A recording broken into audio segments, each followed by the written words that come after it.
Deepa, good morning. എന്താണ് അവസ്ഥ? മഴയുടെ കോഴിക്കോടും അവിടുത്തെ മലയോര മേഖലകളിലൊക്കെ മഴ അവസ്ഥ എന്താ ദീപക്ക്, ഇന്നലെ രാത്രി ഈ സമയത്തൊക്കെ? Hashmi, Christina, very good morning.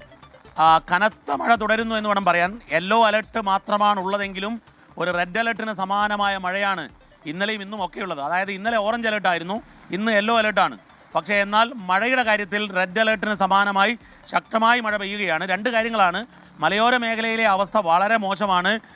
പ്രത്യേകിച്ചും വിലങ്ങാട് മേഖലയിൽ ദുരിതാശ്വാസ ക്യാമ്പുകൾ കോഴിക്കോട് ജില്ലയിൽ മാത്രം 3 ഈ 3 ആൾക്കാരുടെ എണ്ണം കൂടിക്കൊണ്ടിരിക്കുകയാണ്.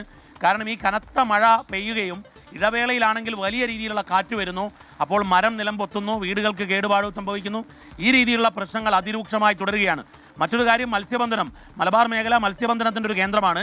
മത്സ്യബന്ധനത്തിന് വിലക്കേർപ്പെടുത്തിയിട്ടുണ്ട്. കേരള കർണാടക തീരം, ലക്ഷദ്വീപ് തീരത്തേക്കുള്ള മത്സ്യബന്ധനം നിരോധിക്കപ്പെട്ടിരിക്കുന്നു.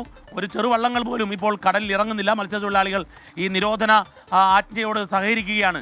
കാരണം അത്രമേൽ അപകടകരമാണ് ഉൾക്കടലിലെ അവസ്ഥ. ഇത് കടൽ തീരത്താണെങ്കിൽ മലയോര മേഖലയിലും സമാനമായ സാഹചര്യമാണ്. പല സ്ഥലത്തും മണ്ണിടിച്ചൽ സാധ്യതയുള്ളതുകൊണ്ട് ജനം മാറി താമസിക്കുന്നുണ്ട്. അതുപോലെ വിലങ്ങാട് മേഖല നേരത്തെ വലിയൊരു ദുരന്തം ഏറ്റുവാങ്ങിയ മേഖലയാണ്. ആ മേഖലയിൽ ഭീതി പടരുന്നു.